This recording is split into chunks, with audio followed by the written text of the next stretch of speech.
प्रिय छात्राओं, आज हम महाकवि भवभूति प्रणीत उत्तर रामचरितम के द्वितीय अंक के में प्रवेश कर चुके हैं। और अब तक हमने देखा कि राम ने शंभुक का वध करने के लिए दंडकारण्य में प्रवेश किया है। और जैसे ही वे दंडकारण्य में प्रवेश करते हैं, उन्हें वनवास काल के समय सीता के साथ बिताए सारे पल जो है वो आँखों के सामने उनके घूम जाते हैं। और जब वे दंडकारण्य की स्थिति का वर्णन कर रहे हैं और कहते हैं कि यह वही दंडकारण्य है जहाँ मैंने सीता के साथ दीर्घकाल तक निवास किया था। और फिर वहीं पंचवटी का वर्णन आता है और पंचवटी को देखते हुए यहाँ कहते हैं कि यहाँ हमने इस प्रदेश में अपनी प्रिया के साथ बहुत समय तक अपना समय व्यतीत किया है। वह प्रिया और उसकी प्रिय सखी वासंती और वन देवता भी यहाँ निवास करते थे। और इस समय राम की कैसी अवस्था है, यह राम को क्या हो गया है, क्योंकि संप्रति ही चिराद वेगारंभी प्रसृत इव तीव्रो विषरसः कुतश्चित् संवेगात् प्रचल इव शल्यस्य शकलः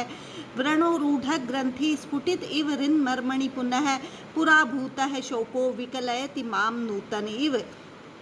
राम कहते हैं कि चिरात दीर्घकाल से बहुत समय के उपरांत वेगारंभी, जिस सीता वियोग रूपी पीड़ा के वेग को उत्पन्न करने वाले, प्रसृत है और सब और फैले हुए, तीव्र है बहुत तीव्र, तीक्ष्ण विष रस है यह विषैले रस के समान, कुतश्चित किसी स्थान से, संवेगात प्रबल वेग से, प्रचल है चले हुए, शल्यस्य शकलः इव शल्य अर्थात बाण की, शकल मन नोक खंड के समान, रूढ़ ग्रंथि ऐसे ग्रंथि व्रण घाव वाले, स्फुटित है फूटे हुए, ऋण मर्मणि हृदय में स्थित, मर्मस्थल तक स्थित, व्रण है इव फोड़े के समान, आज वह पुराभूत है पहले अनुभव किया गया, शोक है जो सीता वियोग रूपी जो शोक दुख है, नूतन इव नवीन होकर के, पुनः फिर से, माम विकलयति मुझे बहुत अधिक व्याकुल बना रहा है। कि जिस सीता के साथ मैंने निवास किया था और जिस सीता के वियोग रूपी दुख को मैंने बहुत लंबे समय तक उस विष को अपने अंदर दबा लिया था, आज मुझे लगता है कि किसी बाण के टुकड़े के, नुकीले बाण के टुकड़े के चुभ जाने के कारण वह रूढ़ ग्रंथि बनी हुई आज पुनः हृदय के मर्मस्थल पर जाकर के उसने मुझे आघात पहुंचाया है। और जो पहले का अनुभव किया हुआ जो शोक था वह आज मुझे पुनः नवीनता की ओर ले जा रहा है, जैसे वो घटना आज ही घटित हुई है। फिर राम कहते हैं पूरा कि इस भूमि भाग को मैं देख रहा हूँ, अहो आश्चर्य है कि भूत सन्निवेश है, यह वही स्थान है जहाँ पर मैंने पूर्व समय में निवास किया था। पुरा यत्र स्रोतः पुलिन अधुना तत्र सरिताम विपर्यासम यातो घन विरल भावः क्षितिरुहाम बहोर्दृष्टम कालात् अपरमिव मन्ये वनविदम निवेशः शैलानाम तदिदमिति बुद्धिम दृढ़यति। राम कहते हैं कि मेरा शोक जो है पुराने मित्रों के साथ वो इस वन प्रदेश में लता पक्षु पक्षी आदि अपने जो मित्र तुल्य थे, उन्हीं वाले ऐसे इन सब को मैं अपने यहाँ इन भूखंडों को देख रहा हूँ। और पदार्थों की स्थिति अनिश्चित अर्थात परिवर्तनशील है कि पुरा यत्र जिस स्थान पर, पुरा पहले सरिताम स्रोत है नदियों का प्रवाह था, तत्र अधुना पुलिनम आज वहाँ पर पुलिन रेतीला किनारा बना हुआ है, क्षितिरुहाम और वृक्षों का गहन विरल भाव है, सघनता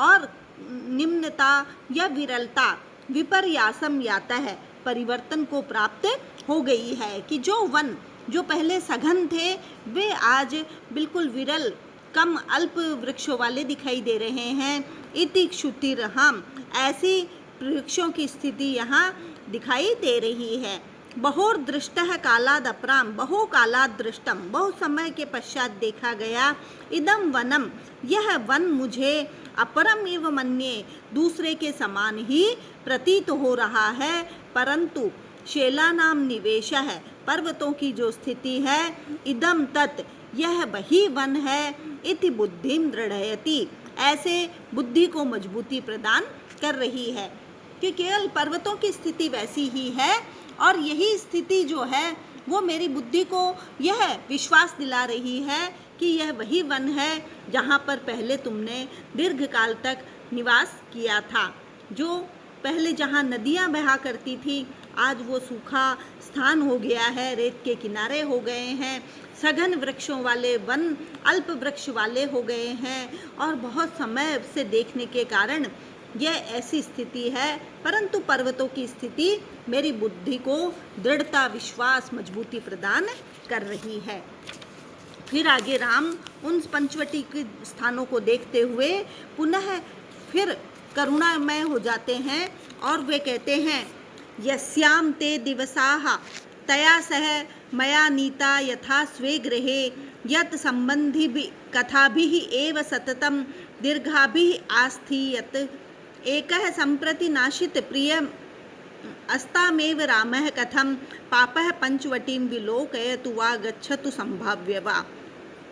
अब राम यहाँ कह रहे हैं कि उस पंचवटी को, जहाँ जिस कुटिया में उन्होंने सीता के साथ निवास किया था, उसको देख करके वे कहते हैं कि यस्याम, जिस पंचवटी में, मया, मेरे द्वारा, तया सह, उस सीता के साथ में, ते दिवसाः, वे दिन, स्वे गृहे, अपने घर के समान, यथा, जैसे, नीताः, बिताए थे, कि जैसे मैंने अपने घर में मैं दिन व्यतीत करता हूँ, वैसे ही सीता के साथ में मैंने इस पंचवटी में अपने दिनों को व्यतीत किया था। और दीर्घा भी, लंबी लंबी, यत संबंधी कथा भी एव, जिस पंचवटी से विषय कथाओं के द्वारा ही सततम आस्थीयता, निरंतर रहा करते थे, अनेक कथाओं को कहते हुए इस पंचवटी में हमने निवास किया था। संप्रति, इस समय, नाशित प्रियम, अपने प्रिया को नष्ट करने वाला, एकह पापः रामः, एकमात्र अकेला यह राम जो है, ताम पंचवटीम, उस पंचवटी को, कथम विलोकयतु, कैसे देखे, वा अथवा, असंभाव्य, बिना इस पंचवटी का सत्कार किए, गच्छतु, कैसे चला जाए, कि जिस पंचवटी में मैंने सीता के साथ सुखमय दिन उस प्रकार से निश्चिंत होकर सानंद बिताए थे, जैसे कोई अपने निजी गृह में सुखपूर्वक अपने दिन व्यतीत करता है। अयोध्या में भी हम लोग पंचवटी के संबंध में ही लंबी लंबी चर्चाएं किया करते थे, किंतु आज मैंने ही उस सीता का परित्याग कर दिया है, और अब यह पापी राम अकेला रह गया है। अतः अब इस स्थिति में वह अकेला पंचवटी को कैसे देखे, अर्थात इस पंचवटी की सहचारिणी सीता का स्वयं त्याग करके किस मुँह को लेकर इसे देखे। किंतु यह पंचवटी अब भी प्रेम से मुझे अपनी ओर आकृष्ट कर रही है, अतः इसका सत्कार किए बिना मैं जाऊं भी कैसे, क्या करूं, कुछ मुझे समझ में नहीं आ रहा है। तो राम अपनी मानसिक स्थिति का वर्णन यहाँ पर कर रहे हैं कि पंचवटी को अकेले देख भी नहीं पा रहे हैं, और वे दुविधा से युक्त है, और इसको छोड़ करके भी जा नहीं पा रहे हैं। फिर आगे कहा है, शंभू के साथ वार्तालाप चल रहा है। शंभू कहता है कि और भी, एते ते कुहरेषु गदगद नद गोदावरी वारयो, मेघा लंबित मोली नील शिखरा, क्षोणीभृतो दाक्षिणाः, अन्योन्य प्रतिघात संकुच चलत कल्लोल कोलाहलै, उत्तालास्तः इमे गभीर पयसः पुण्या सरित संगमाः, कि ये वही पवित्र नदियों का संगम स्थल है, जहाँ पर नदियों की स्थिति का वर्णन शंभुक के साथ वे कर रहे हैं कि कुहरेशु, इन गुफाओं में, गदगद नद, गदगद शब्द करते हुए, गोदावरी वारयः, गोदावरी नदी के जल वाले, मेघा लंबित, मेघों से आश्रित, मोली, अग्रभाग वाले, नील शिखराः, नील श्याम वर्ण की चोटी वाले अग्रभाग से युक्त ऐसे मेघों से के शिखर वाले, एते ये वे पहले देखे हुए दाक्षिणाः क्षोणीभृताः, दक्षिण दिशा के पर्वत हैं। अन्योन्य प्रतिघात संकुच चलत, जो अन्य अन्य एक दूसरे से परस्पर टकराने के कारण संकुल सघन चलत मन चलती हुई, कल्लोल महातरंगों वाले कोलाहलों से परस्पर टकराने से जो तरंगों के बीच में जो शोर होता है, जो कोलाहल होता है, उनसे उत्तालाः उत्कट वेगशाली और भयानक, ते ये वही प्रसिद्ध सामने जो स्थित दिखाई दे रहे हैं, गंभीर पयसः गहरे जल वाले, पुण्याः पवित्र, सरित संगमाः सरित मन नदियों के संगम स्थल है। शंभुक कहता है कि सामने दिखाई देने वाले पूर्व दृष्ट दक्षिण दिशा के पर्वत है, जिनकी गुफाओं में गोदावरी नदी का जल जो है गदगद ध्वनि करके बह रहा है, जिनकी चोटियाँ अग्रभाग से संसक्त मेघों के श्याम वर्ण की दिखाई दे रही है, और ये वही गहरे जल वाली पवित्र नदियों के संगम है, जो परस्पर टकराने से चलती हुई ऊंची तरंगों के कोलाहल से उत्कट भयानक वेगशाली दिखाई दे रही है। तो यहाँ पर शिखरों को अपना रूप छोड़कर नील वर्ण को धारण करने वाला यहाँ पर बताया गया है। तो प्रकृति का इतना सुंदर वर्णन जो है वो महाकवि भवभूति के द्वारा यहाँ